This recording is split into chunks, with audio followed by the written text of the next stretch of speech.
Hello everyone, welcome to IIT station. और आज हम बात करने वाले हैं आईआईटी जैम स्टैट्स के बारे में। और उसके लिए हमारे साथ हैं मानसी जी, विंदेश्वरी और अनूप सिंह, जिनकी AIR 47, 65 और 67 आई हुई, 62 और 65 आई हुई है। तो आज इनसे हम लोग बात करने वाले हैं कि इन्होंने अपने जैम की प्रिपरेशन के दौरान किन किन चीज़ों का ध्यान रखा।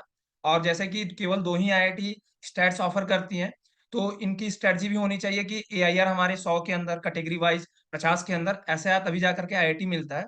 तो हम लोग सारी बात करने वाले हैं कि इन्होंने सेल्फ प्रिपरेशन किया या कोचिंग ली। और अभी जैसे कि तीनों का तीनों अभी BHU की स्टूडेंट है और अभी तीनों का कॉलेज भी चल रहा है। तो इन्होंने अपने जो लास्ट टाइम प्रिपरेशन होता है, जिस टाइम लगता है कि पूरा का पूरा जैम के लिए ओरिएंटेड होना है, तो उस समय अपने कॉलेज को कैसे मैनेज किया। तो सारी चीजों पे हम लोग बात करने वाले हैं।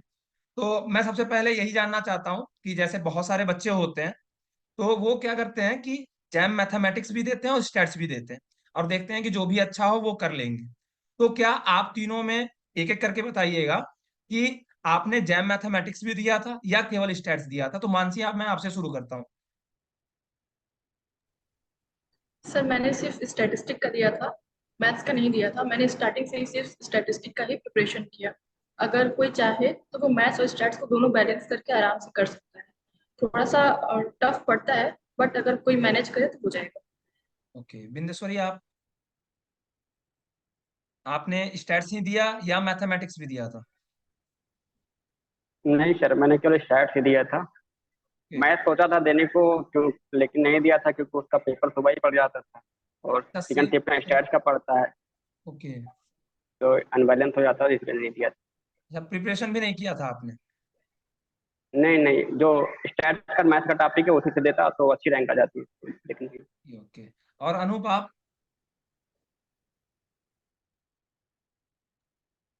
सर मैंने भी बस जैम एमएस का ही प्रिपरेशन किया था। ओके ओके स्टार्टिंग में माइंड में आया था कि जैम एमए का भी दूं, लेकिन फिर बाद में ऐसा हुआ कि नहीं, एक को ही फॉलो करता हूँ, तो जैम एमएस का किया था बस। Okay okay. अच्छा, तो मैंने जैसे अभी शुरुआत में ही बताया कि केवल दो आईआईटी स्टैट्स देती हैं।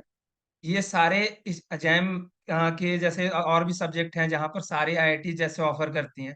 लेकिन स्टैट्स का क्या है कि केवल दो ही इंस्टीट्यूट है। तो इसके लिए भी होता है कि इसमें रैंक अच्छी होनी चाहिए। तो मैं आपसे ही अनुप जानना चाहूंगा कि आप थोड़ा सा अच्छे से बताइए कि जो बच्चा तैयारी कर रहा है जैम स्टेट्स की, तो उसको माइंड में क्या लेकर के चलना चाहिए कि इतने रैंक तक ये आईआईटी हमें दोनों में से मिल जाएगा। कितना तक सेफ स्कोर है, सेफ रैंक है आपका? सर ईयर वाइज जैसे वैरी करता है रैंक। और यदि कोई स्टूडेंट प्रिपरेशन कर रहा है तो यदि वो जनरल है तो हाँ 55 रैंक तक, AIR 55 सेफ मान सकते हैं जनरल को। हाँ हाँ। एंड तो फॉर ओबीसी कैटेगरी 55 के लिए हम लोग बॉम्बे के लिए या 160 टू कानपुर के लिए? 180। नहीं, बॉम्बे या कानपुर के लिए आप बता रहे हो? कानपुर के लिए। ओके, तो मतलब बॉम्बे बॉम्बे के के लिए लिए और चाहिए अंदर तो चाहिए बॉम्बे फिर? के लिए हाँ हाँ। जनरल के लिए 1 टू 25 मान सकते हैं। ओके एंड कानपुर के लिए चाहिए तो 55 फॉर ओके। जनरल जनरल के लिए, कैटेगरी। जनरल के लिए ओके। और जैसे और एंड यदि कैटेगरीज के लिए? ओबीसी तो हम्म आईआईटी बॉम्बे के लिए, हम्म यदि वो स्टूडेंट ओबीसी है हम्म। तो आईआईटी बॉम्बे के लिए 1 टू 100 मान सकते हैं। एंड ओके यदि वो कानपुर के लिए भी मतलब करना चाह रहा है तो 160 या 170 तक जाता है। ओके, सही है। और तो एस टी एस सी है तो 400 450 रहती है। अच्छा अच्छा। तो मैं ये जानना चाहूंगा, जैसे आप लोग सेल्फ स्टडी भी किए थे या तीनों ने कोचिंग लिया था? तो मानसी, आपसे मैं शुरू कर रहा हूँ। सर हम लोग अनअकैडमी पे प्रिपरेशन किए थे। और हम लोग हम मतलब तीनों लोग कोई एक ही हर कोचिंग से जैसवाल सर। प्रिपरेशन तीनों कोई एक ही कोचिंग से प्रिपरेशन कर रहे थे? हाँ, तीनों ओके लोग एक ही जगह से प्रिपरेशन किए थे। और एक ही टीचर को फॉलो किया था हम लोगों ने, ओके हर जायसवाल सर को।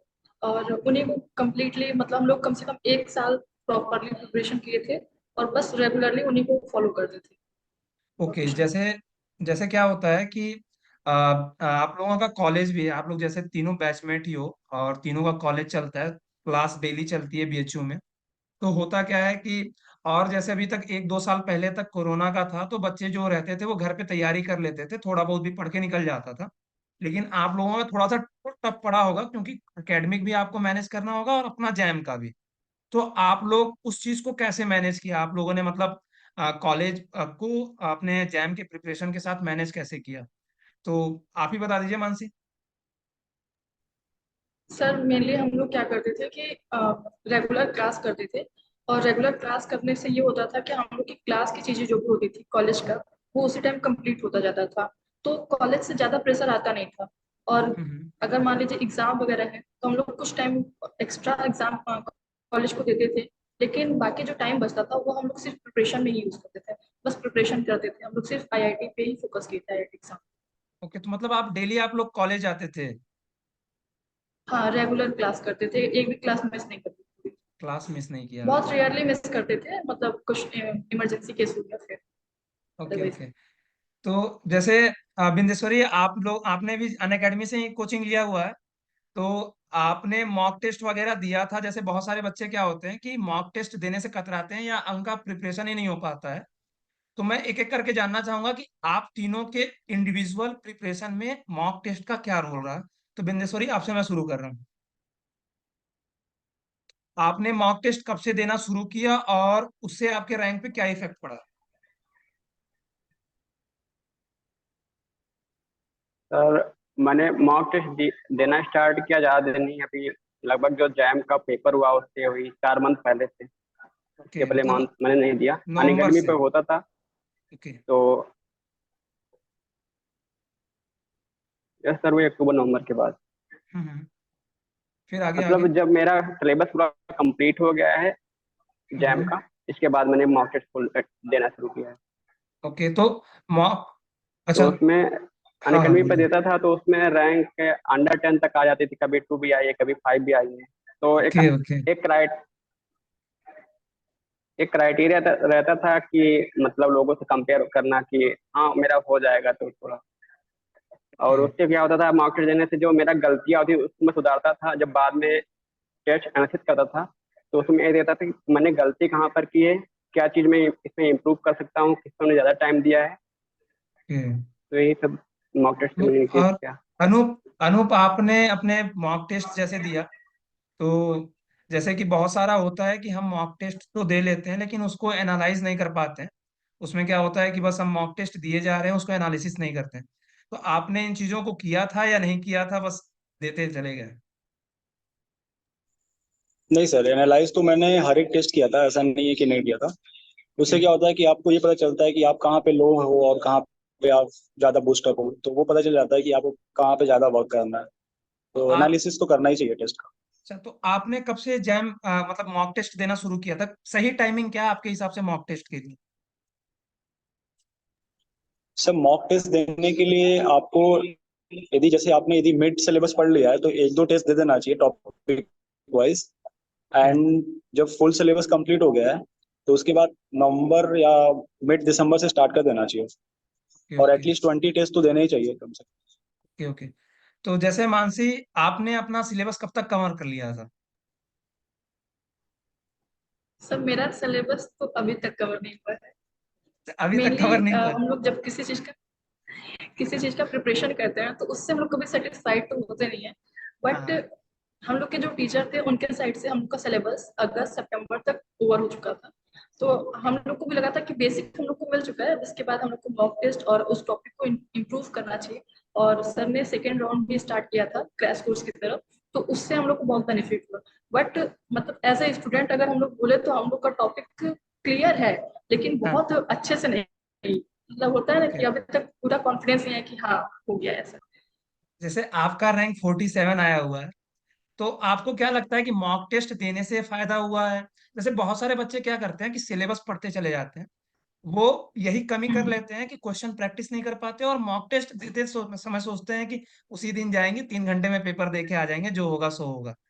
तो आपने, जैसे आपके रैंक में मॉक टेस्ट का कितना रोल रहा है, मैं सीधी बात आपसे जानना चाहूंगा। सर एक्चुअली बात यह है कि मैंने मॉक टेस्ट न बहुत कम दिया है न बहुत ज्यादा दिया है, एक एवरेज स्टूडेंट जितना देता है, एक एवरेजली जितना होना चाहिए उतना दिया। और मॉक टेस्ट मैं मॉक टेस्ट की तरह देती थी, जैसे एक टेस्ट की तरह। टेस्ट की तरह देने से ये होता था कि उसका इफेक्ट ये पड़ा कि हम लोग जब एग्जाम में गए ना तो इतना प्रेशर नहीं पड़ा, पहली बात। और मॉक टेस्ट से बहुत प्रैक्टिस इंप्रूव होता है, आप एग्जाम का प्रेशर हैंडल कर पाते हैं, और मतलब कैसे डील करना है क्वेश्चन से, आपको कहाँ से स्टार्ट करना है, कौन सा क्वेश्चन पहले करना है। तो इन सब चीजों से बहुत मोटिवेशन मिलता है, मतलब हम लोग ये मोटिवेट होते हैं कि अगर मॉक टेस्ट में क्या होता है कि अगर कोई क्वेश्चन आपको नहीं आ रहा है तो आप चिल रहते हैं कि अरे कोई नहीं, ये तो मॉक टेस्ट है। बट एग्जाम में हाँ क्या होता है कि अगर कोई नहीं आ रहा है तो आप फंस जाते हैं। तो ये जो प्रॉब्लम होती है ना, तो आपको उस चीज में ऐसा फील करना है मॉक टेस्ट देते टाइम कि ये मॉक टेस्ट है तो ये अभी हमारा एक टेस्ट पेपर की तरह है। ना बहुत चिल रहो, ना बहुत टेंस रहो, एकदम मॉडरेट एक इंसान जैसे होता है वैसे नॉर्मली बैठ के आप मॉक टेस्ट दें और उसको हैंडल करना सीखिए पहले। जैसे तो जैसे अगर क्या। कोई हैंडल हाँ करना हाँ सीख हाँ रहा है। हाँ हाँ, बोलो बोलो। हम्म। तो जैसे मैं एग्जाम में गई तो मुझे बहुत ऐसा प्रॉब्लम नहीं हुआ, ना मुझे बहुत प्रेशराइज फील हुआ, ना मैं बहुत स्ट्रेस थी, बिकॉज मैंने मॉक टेस्ट दिया तो मुझे बहुत कंफर्टेबल फील हो रहा था। मैंने इतने मॉक टेस्ट दिए कि मुझे लग रहा था कि ठीक है, ये भी कुछ वैसा ही है। बस स्टार्टिंग में थोड़ी सी प्रॉब्लम होती है, सबको एजिटेशन होता है, तो मुझे हम्म। भी हुआ था। बट जब मैंने स्टार्ट किया तो वो जो डर था वो हट गया। फिर मैं कंफर्टेबल एकदम मतलब नॉर्मल होकर एग्जाम दी थी अपना। Okay okay. तो जैसे क्या होता है कि अभी मैं फिर से वही बात कहूंगा कि जैसे कॉलेज है आपका और आपका जैम पास आ चुका है। तो जैसे बच्चे हैं अच्छे कॉलेज में पढ़ रहे हैं या कॉलेज में पढ़ रहे हैं तो उनकी क्लासेस चलती रहती हैं। तो लास्ट टाइम पे कॉलेज के साथ अपने प्रिपरेशन को कैसे मैनेज करें, एक एक करके आप लोग बताइएगा, क्योंकि इंडिविजुअल्स की स्ट्रेटजी अलग अलग होती है। तो बिंदेश्वरी, मैं आपसे शुरू कर रहा हूँ कि आप बताइए कि अपने लास्ट दिनों में आपने कॉलेज को, फिर उसके बाद कैसे सिलेबस कवर किया, कैसे रिवीजन किया। आप अपने बारे में बताइए, फिर अनूप बताएंगे, फिर मानसी बताएंगे। सर लास्ट टाइम में तो मतलब कॉलेज तो मैंने डेली अटेंड किया है। हाँ हाँ। और कॉलेज में तो ज़्यादा कुछ आता नहीं, वैसे अगर पीवाईक्यू सॉल्व कर लो तो। क्योंकि काम हो हमने जाता है। सीजीपीए पर ध्यान नहीं दिया है, क्योंकि सीजीपीए लेकर कुछ करना ज़्यादा है नहीं, अगर एडमिशन हम्म। आईआईटी में हो रहा है तो। ठीक तो है। सीजीपीए पर ध्यान नहीं दिया। और सर एक बात तो सर ने बता दिया था कि अगर तुम्हारा बैक भी लग जाता है तो आईआईटी में हाँ एडमिशन नहीं रुकता है। हाँ, तो रुकता तो इससे नहीं मैं है। बहुत कंफर्टेबल था क्योंकि अच्छा। हाँ, क्योंकि बैक लगे कोई दिक्कत नहीं है, भला आईआईटी में तो हो जाएगा एडमिशन, क्योंकि अगर इसका आईआईटी में नहीं होगा तो एक साल मेरा इधर जाएगा। ओके ओके तो कुल मिलाकर आईआईटी में एडमिशन लेना था। ओके। तो लास्ट टाइम में कॉलेज तो गया ही डेली, तो ज़्यादा उधर तो का कॉलेज का दिक्कत नहीं था। हाँ हाँ, तो बोलो 20 दिन बोलो। पहले से मैंने स्टार्ट किया। हाँ 20 दिन हाँ। पहले से मैंने स्टार्ट किया पढ़ना, जब फाइनल एग्जाम होता है, तो अच्छा। उसी से हो गया था। तो जैसे जैसे लास्ट टाइम में क्या होता है कि रिवीजन करने में बहुत प्रॉब्लम होता है। तो तुमने वो कैसे किया, मतलब शुरुआत से ही ऐसा करते थे कि जो भी पढ़ रहे हो उसको अच्छे से पढ़ लिया, फिर रिवीजन करने की जरूरत नहीं है, या लास्ट टाइम में रिवीजन को कैसे मतलब मैनेज किया तुमने अपने सिलेबस के साथ। रिविज सर रिविजन के लिए जो हम लोग के सर थे, हम्म। उनका रेगुलर जो मतलब पढ़ाने का तरीका था, उसमें टोटल सिलेबस का होता था, तो उसमें ओके रिवीजन भी होता था। और रिवीजन के लिए मैं 60 नोट्स बना के रखा था। ओके। और जैसे बहुत सारी चीज़ें होती थी, फार्मूले या बहुत कॉन्सेप्ट हुए, तो मैं जब एक्स्ट्रा टाइम होता था, मैं खाना खा रहा हूँ फिर भी मैं देख रहा हूँ, कहीं पर खड़ा अच्छा, हूँ, अगर मुझे टाइम मिला कहीं गया हूँ फिर भी मैं फोन लेकर सब देख रहा हूँ। ऐसे मुझे टाइम यूटिलाइज भी किया है।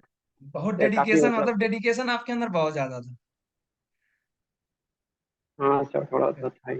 चलो अनूप, आप बताओ भाई कि जैसे लास्ट टाइम में क्या होता है कि आप तो कितना भी अच्छा पढ़ लो, जब तक रिवीजन नहीं करते हो तब तक आपका कुछ होने वाला नहीं है। क्योंकि ऐसा है मेंटालिटी कि हम 20 दिन बाद 25 दिन बाद फिर पढ़ेंगे तो उसको नया जैसा लगने लगता है। तो उस टाइम को जैसे अपने कॉलेज के साथ कैसे मैनेज किया, लास्ट में तुम कॉलेज जाते थे कि नहीं जाते थे, और जाते थे तो अपने प्रिपरेशन को कितना टाइम दे पाते थे, और सिलेबस को कैसे वापस से कवर किया तुमने।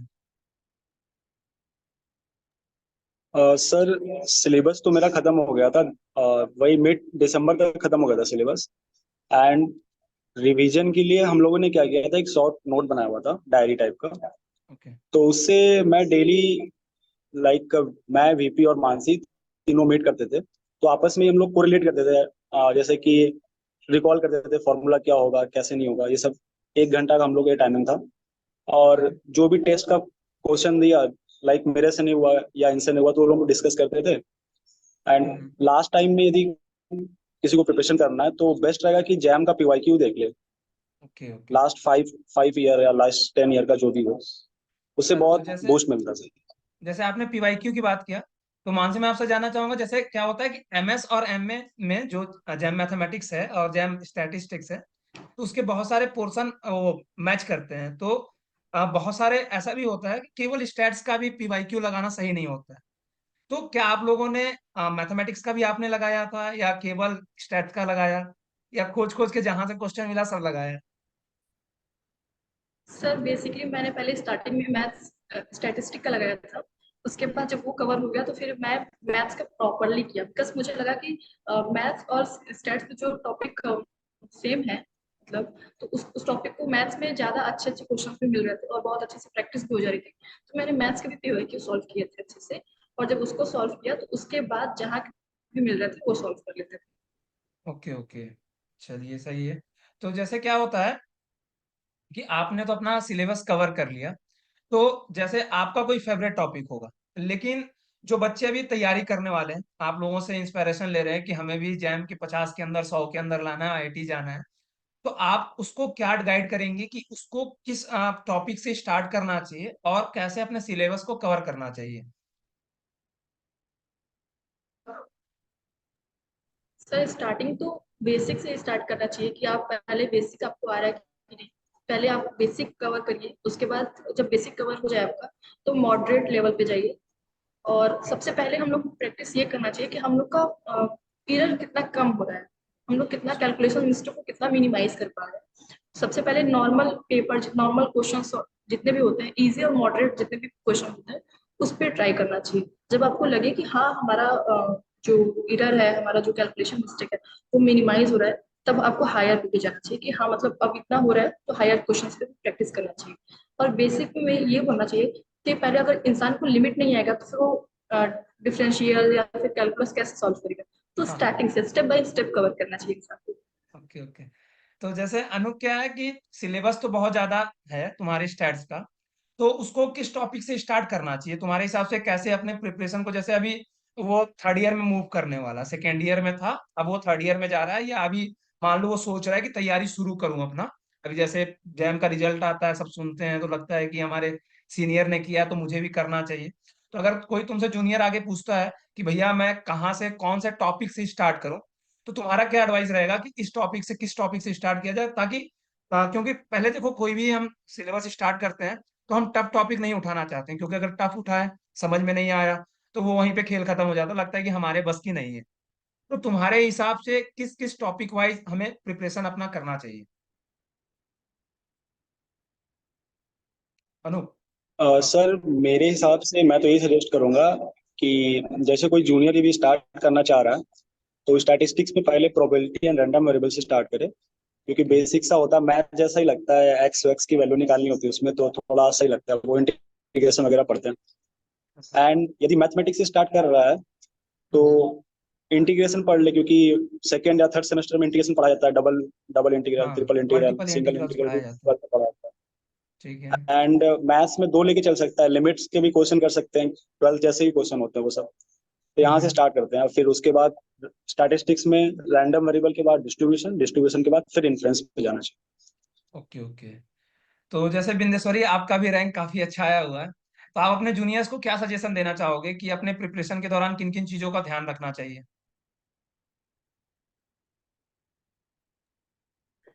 सर मेन चीज होता है कंसिस्टेंसी, ये नहीं ब्रेक होनी चाहिए, अगर ये ब्रेक होती तो दिक्कत हो जाता है।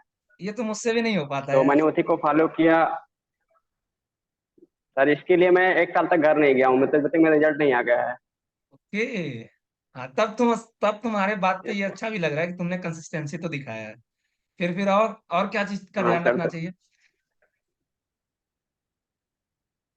सर ज्यादा भटकना नहीं चाहिए, किसी एक टीचर को जिसको फॉलो करे उसी को फॉलो करना चाहिए, क्योंकि ज्यादा भटकने से फिर दिक्कत हो जाए, आधा चीज यहाँ इधर पढ़े आधा इधर, तो सब मिक्सअप हो जाता है। क्योंकि एक चीज आधा आधा कॉन्सेप्ट से कोई बताता है, हम्म। तो हमें रिसर्च तो करना ही नहीं है, हमें एक आईआईटी चाहिए बस। तो हमको उन्हीं चीजों को फोकस करना चाहिए जो चीज हमको बस चाहिए अभी, रिसर्च हम बाद में कर मतलब लेंगे।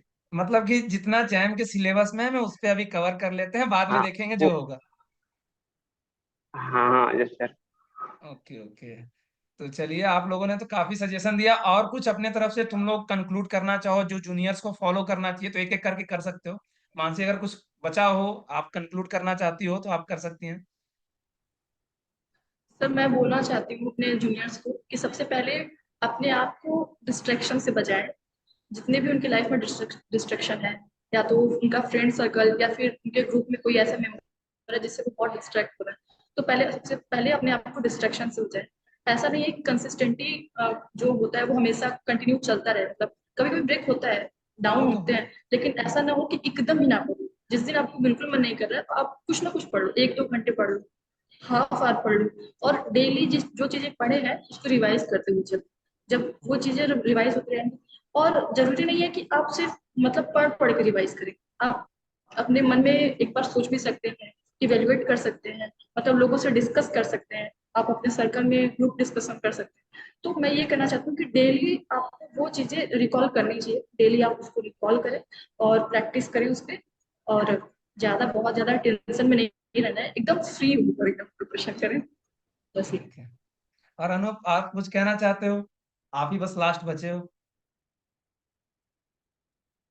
सर मैं तो यही सजेस्ट करूंगा कि यदि डीमोटिवेट जब हो रहे हैं बंदे, यदि किसी ने स्टार्ट कर दिया प्रिपरेशन करना, तो बीच बीच में क्या होता है कि डीमोटिवेशन भी होता है, माइंड में ऐसा आता है कि हो रहा है या नहीं हो रहा है। और बहुत हम्म, ये भी दिखता है कि क्लास में मेरे से कोई आगे निकल गया है, मैं बहुत पीछे हूँ, ऐसा आता है। तो एट अ प्रिपरेशन लेवल सभी सेम टाइम पे सेम लेवल पे ही होते हैं। प्रिपरेशन टाइम में सभी सेम लेवल पे होते हैं। ये नहीं सोचना कि वो मेरे बहुत से आगे पहुंच गया, मैं बहुत पीछे हूँ। तो आपको कंसिस्टेंट बना के चलना है। ऐसा नहीं कि ये सोचना मेरा नहीं होगा नहीं होगा, वो तो रिजल्ट की बात है, वो किसी के हाथ में है नहीं। हम्म। बाकी तो सबने कंक्लूड कर ही दिया है। Okay okay. तो आप एक एक करके बता दो कौन कौन से आईआईटी में जा रहे हो और कौन कौन सा कोर्स ले रहे हो भाई। मानसी, आप ही बता दो, आपसे मैं शुरू करता हूँ, बिंदेश्वरी से लास्ट करूंगा। सर मुझे तो आईआईटी बॉम्बे में ऑपरेशन रिसर्च और आईआईटी कानपुर से अप्लाइड मिल रहा है, बट अभी कुछ डिसाइड नहीं किया है कि हमें क्या चाहिए। अभी ओके। थोड़ा समझ रहे हैं, सोच रहे हैं, लोगों से पूछेंगे, जैसा वहाँ पे जैसा होगा उसके हिसाब से डिसाइड तो करेंगे। क्या तीनों का प्लान ऐसा है कि तीनों एक ही आईआईटी में जा रहे हो, या अलग अलग मिलेगा तो अलग अलग भी चले जाओगे?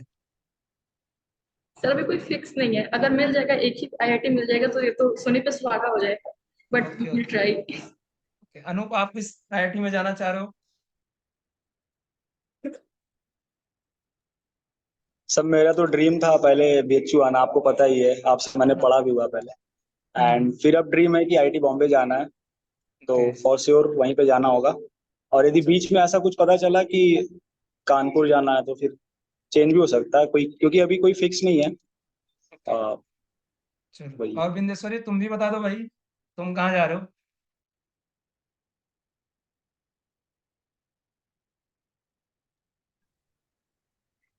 सर मैं बी आईआईटी बॉम्बे जाने के लिए बीएचयू आया था पहले, कि जैम के थ्रू मैं जाऊंगा आईआईटी बॉम्बे। ओके ओके, मतलब क्योंकि आईआईटी बॉम्बे लगभग सपना था, तीनों लोग मतलब जा रहे भैया का कि बॉम्बे में पढ़े, लेकिन होगा नहीं हो पाया, तो बोल रहे थे तुम पूरा करना इसको, तो शायद वो हो। हो ओके। जाएगा इस बार। और चलो। इन दोनों लोगों ने मतलब इन दोनों के साथ पढ़ करके बहुत सारी चीजें सीखी, और काफी हेल्प किया इन दोनों लोगों ने, मानसी और अनुप ने।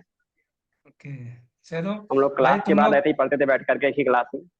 ओके ओके, चलो तुम लोग अच्छे से जाओ, all the best for your bright future.